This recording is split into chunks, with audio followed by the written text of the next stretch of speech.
E Li, desde que o futebol voltou da paralisação, quantas vezes você não teve que procurar na internet onde ia passar o jogo do seu time? Nossa, Léo, tiveram vezes que eu nem consegui ver o jogo. Esse assunto é tão complexo que até quando eu estava fazendo a pauta desse programa, eu tinha que voltar e arrumar um monte de coisa, porque cada caso é um caso. Sim, teve transmissão do jogo da seleção de última hora na TV Brasil, medida provisória que perdeu a validade e até campeonato que no meio da competição teve que mudar de canal.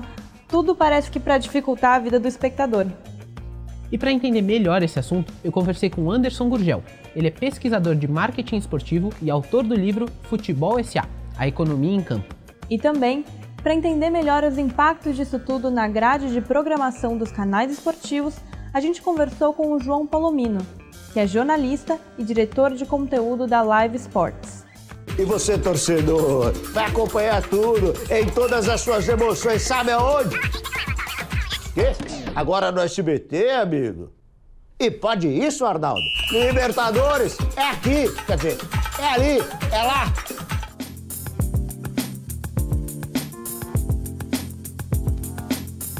As transmissões esportivas servem para entreter, são um entretenimento importante para a população, ainda mais num país em que o primeiro esporte é o futebol, o segundo esporte é falar sobre futebol, e para criar, né, para criar os fãs e para trazer os fãs cada vez mais próximos de esportes relativamente difíceis de compreensão, mas que os locutores, repórteres conseguem traduzir aquilo de forma muito legal. Evidentemente, quando você fala sobre transmissão esportiva, tem uma carga de emoção que carrega muito para transformar alguns esportes que até então poderiam ser desconhecidos e se tornam coqueluche mesmo que durante um certo período de tempo. Acaba que o esporte e as transmissões esportivas, e de certa maneira diria o ao vivo em geral,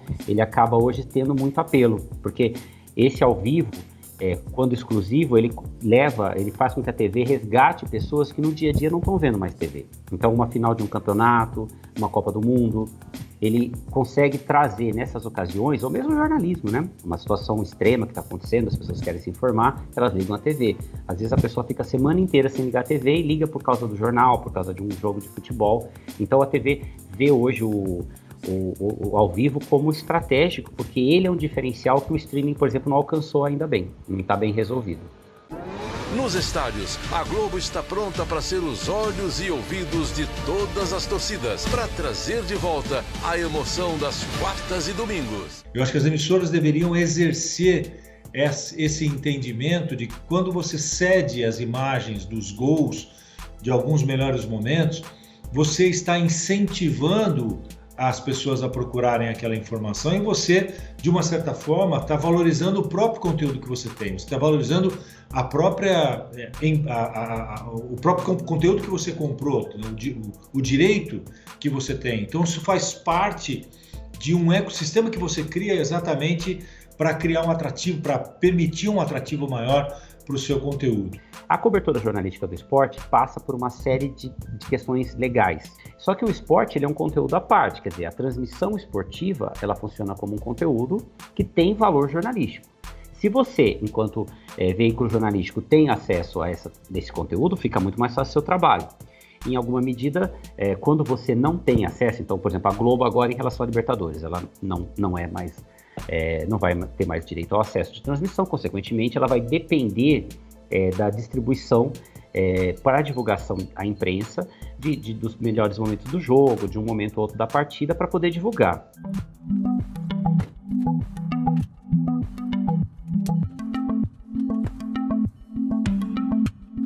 Hoje, a tecnologia te permite assistir no big screen, te permite assistir na tela grande. Então não importa mais o device, não importa mais o meio de transmissão, importa é o conteúdo. E esse conteúdo estando à disposição, o consumidor vai escolher onde ele quer assistir. Tem gente que se sente confortável em assistir no celular, tem gente que se sente confortável em assistir numa tela grande, tem gente que se sente confortável assistindo no computador. Então é isso que eu vou buscar, né? Quem me oferecer isso, é isso que eu vou consumir. O brasileiro passa uma boa parte do seu dia conectado.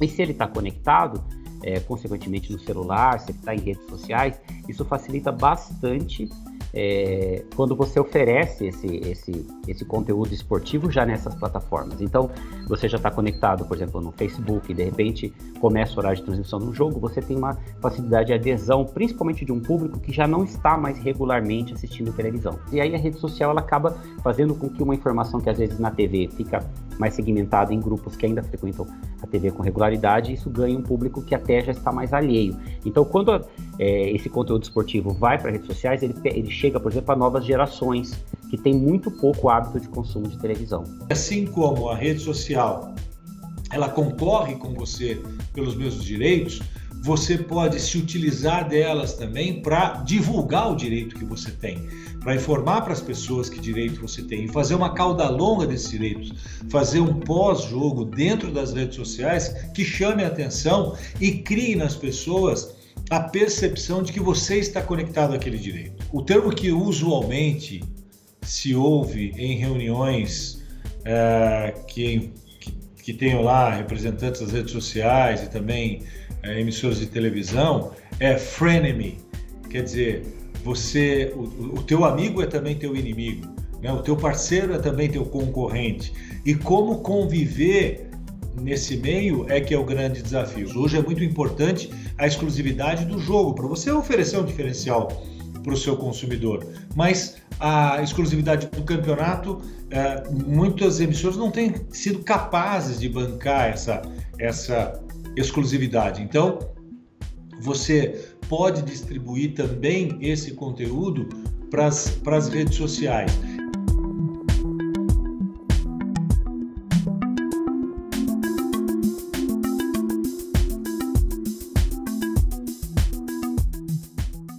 Já que estamos falando tanto de televisão e internet, eu queria trazer um assunto que está em alta, o TikTok.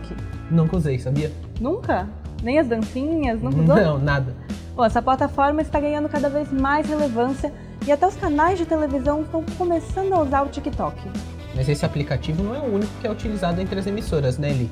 Muitas plataformas digitais já são uma realidade nos canais de TV brasileiros. Mas por que cada vez mais as emissoras estão investindo em uma interação multiplataforma? É o que você descobre na matéria a seguir.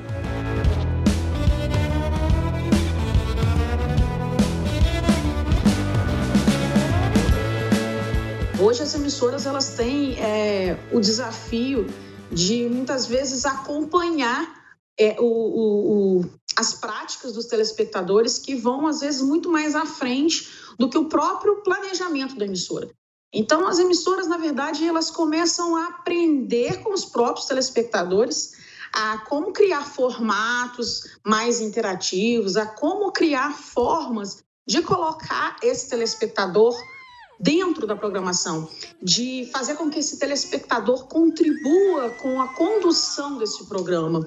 A gente não tem tempo também para ficar o dia inteiro assistindo, acompanhando o pay-per-view na TV, ou sei lá, mas pela rede social, sempre que acontece alguma coisa relevante, sei lá, no meu grupo de amigas que a gente acompanha esses realities, alguém já manda no grupo, olha, você viu isso que aconteceu? Aí no Twitter já estão postando e já vira trend. E eu acho até que as redes sociais, hoje em dia, elas condicionam o que acontece no programa. Durante o estudo que eu fiz, a pesquisa que eu fiz com muitos telespectadores a respeito de programas que utilizam desse material, ficou claro, né, a importância de observar o comportamento desses telespectadores para construir programas mais engajadores. Em casos dos programas que eu assisti, por exemplo, houve casos em que os programas corrigiram problemas, refizeram suas rotas, enfim, tiveram que se reestruturar, reinventar em função da repercussão daquele programa nas redes sociais. Eu acho que o Patrick e o Pyong, que eram dois participantes do BBB 20 desse ano, eles estavam indo atender o Big Fone, e aí parece que eles se esbarraram e todo mundo começou a falar que não tinha sido justo e tudo mais. E eu acho que de primeira, o apresentador, que era o Thiago, né, ele não fez nada. E aí, depois de ter muita movimentação no Twitter, o pessoal reclamando que não tinha sido justo, porque eu acho que um tinha passado por cima do outro, ele tomou alguma atitude. Um programa que tem uma grande repercussão na internet, ele acaba gerando uma audiência maior na televisão, porque as pessoas estão ali na internet vendo que está todo mundo comentando sobre um determinado programa, sobre determinada atração televisiva, e aí ela se sente motivada, interessada, curiosa para saber que programa é esse, o que está acontecendo.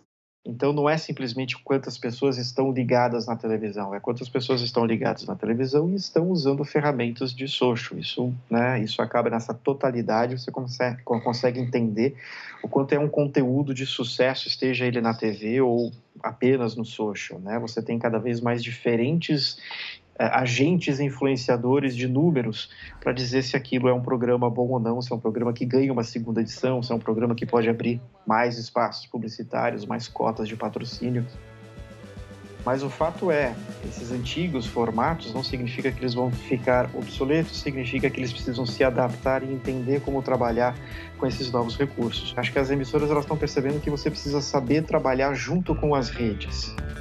Agora, vamos entender como o TikTok, aplicativo chinês que teve grande crescimento durante a quarentena, está encontrando seu espaço na televisão brasileira. Avançada e ela trava e destrava. Blogueirinha, você tá me ouvindo bem? Se eu falar que não, você sai? Gostaria de...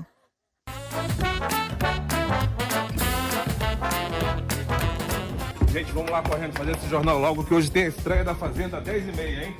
Vamos lá! Aô, peãozada! É dia de conhecer o espaço TikTok. Esse ano, nessa temporada nova da Fazenda, a gente tá com um conteúdo super diferente, que é um conteúdo junto com o TikTok, construído em parceria com o TikTok. TikTok, nossa missão é inspirar a criatividade e trazer alegria.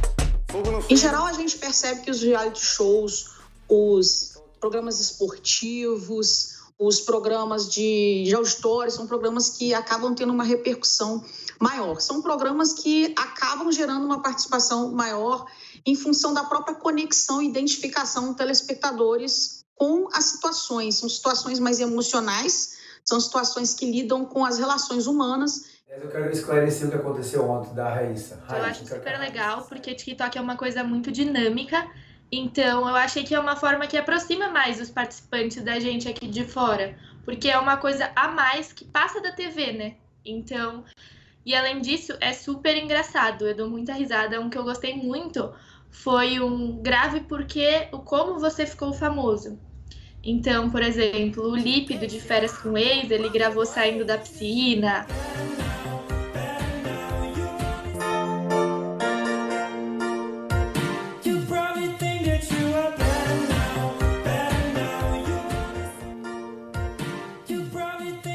Não tem o que fazer não, garoto. Se manca.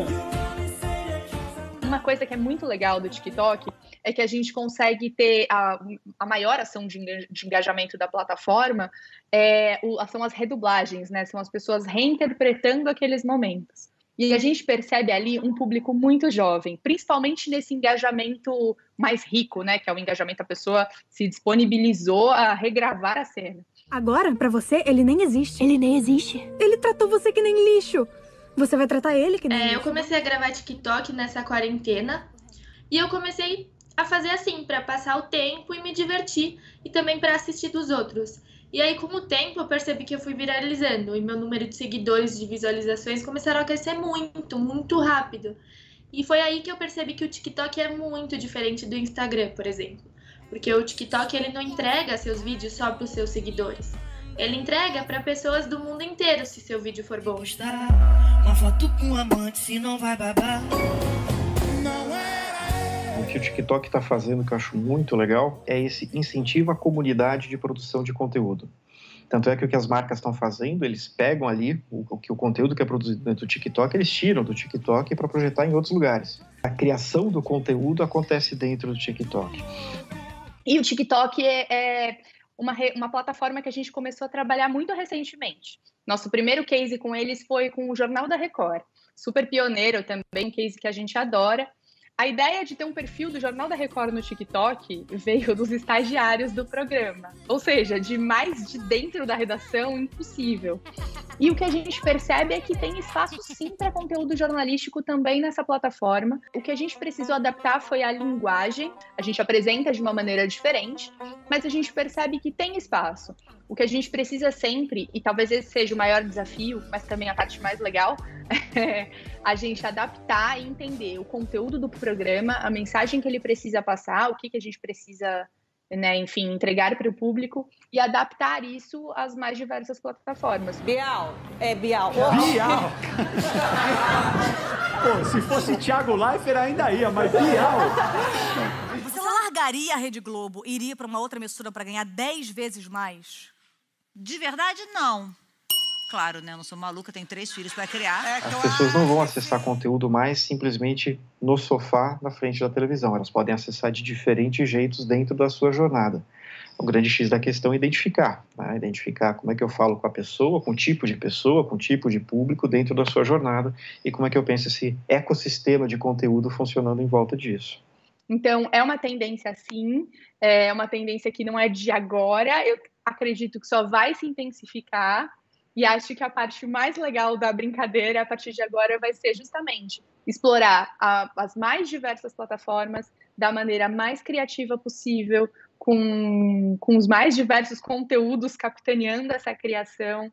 Eu acredito que isso só aumenta e que é algo muito legal para o público, porque quem é fã de um produto ele vai poder consumir ele em diversas frentes e também de formas diferentes, enfim, interagir com esse programa de várias maneiras. Acho que para o público isso é uma delícia e eu espero que realmente as coisas andem com bastante velocidade, como estão andando. Com o texto que devem falar. Querem saber mais? Comentem e curtam o vídeo. Bom, acho que agora deu para entender um pouco melhor como funciona o aplicativo. Léo, posso até te mostrar a dancinha agora, então. No final do programa eu te ensino. Tá bom, eu topo. Bom, mas não é só aprender dancinha que é importante. Entender a linguagem de cada plataforma é essencial para que você possa se destacar nelas. E para entender como a linguagem evoluiu até os dias de hoje e se adaptou à era digital, confira agora uma reprise especial do Edição Extra de janeiro de 2019 sobre a evolução da linguagem.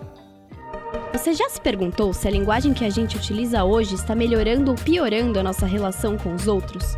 Você lembra como era a vida sem celular ou não é da sua época? Então acompanha com a gente a evolução da linguagem, das cavernas até o último stories que você compartilhou nas redes sociais. A primeira forma de comunicação utilizada pelas pessoas foram os gestos. Com o tempo, essa comunicação foi evoluindo para os desenhos nas paredes das cavernas. Um dos registros mais antigos dessa linguagem foi encontrado na Espanha e tem cerca de 40 mil anos. Foi a invenção da escrita que dividiu a pré-história da história, quando se iniciou o período conhecido como Antiguidade. A partir do século 7 a.C., os romanos começaram a utilizar o alfabeto latino, o alfabeto padrão da língua portuguesa. A primeira máquina de escrever foi inventada em 1714, porém somente em 1843 o americano Carl Stubber criou um modelo mais aperfeiçoado da invenção. No século XV, mais precisamente na década de 1430, o alemão Johann Gutenberg criou uma máquina de impressão tipográfica, tornando, assim, a reprodução de material escrito mais fácil e prático. Em 1938, foi criada a primeira impressora, uma máquina fotocopiadora que reproduz imagens e textos digitalmente. E, finalmente, em 1969, a internet foi inventada. Ela tinha como função interligar laboratórios de pesquisa. Mas hoje não dá nem para imaginar a vida sem internet, né? A linguagem, ela é uma mediação para a comunicação, assim como os meios, né, as mídias, as tecnologias. A linguagem é um sistema cultural que a gente criou para se comunicar. Agora, ela não serve só para a gente se comunicar, porque a gente tem que pensar o que é o conceito de comunicação. Comunicação implica compartilhamento de informação, mas comunicação implica, sobretudo, disputa. Disputa de sentido.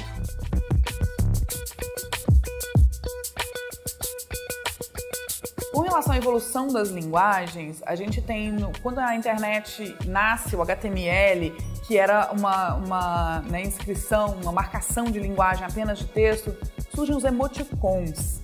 né? Que eram as marcações, 2 pontos, parênteses, marcando um sorriso.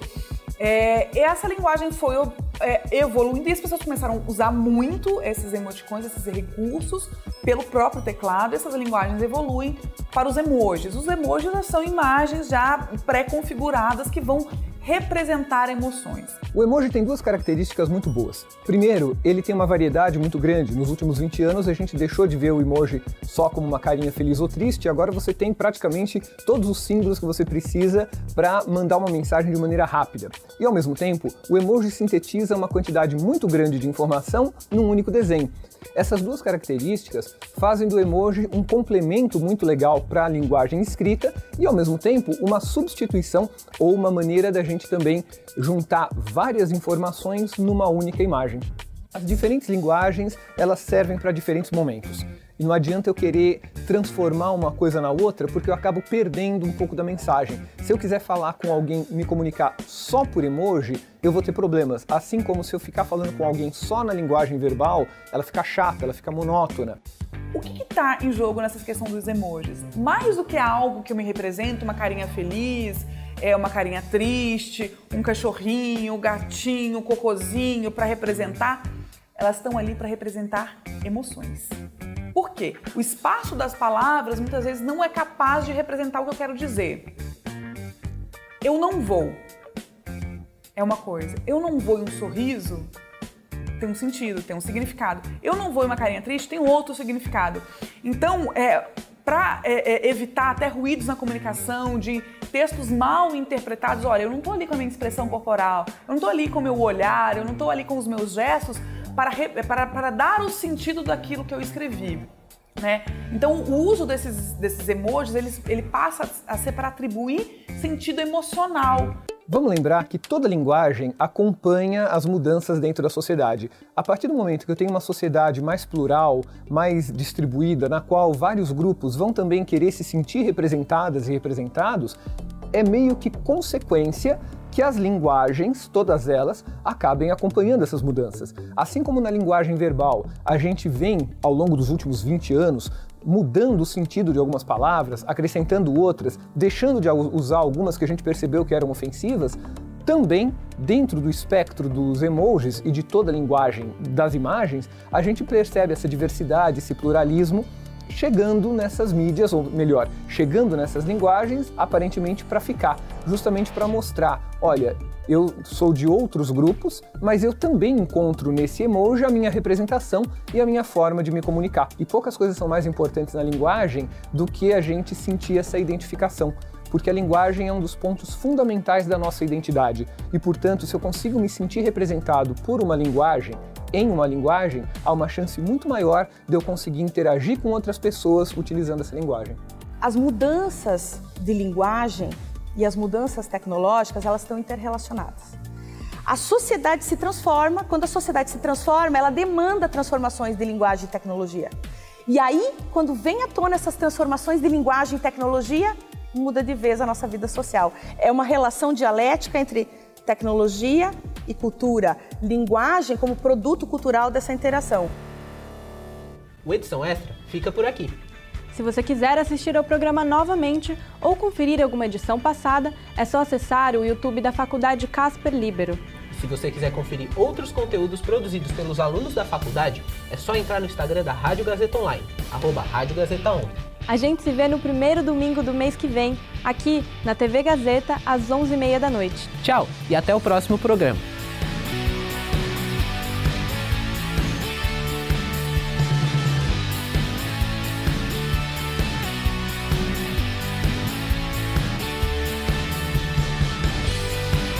A gente vai bater um papo com o Victor Bush. Ai, desculpa, foi Victor. Gente, esse nome. A gente vai bater um papo com o Victor Bush. Meu Deus, de novo, desculpa. E tem que se aproveitar desse conteúdo e entendê-lo como uma estratégia de aproximação. 3, 2, 1. Li!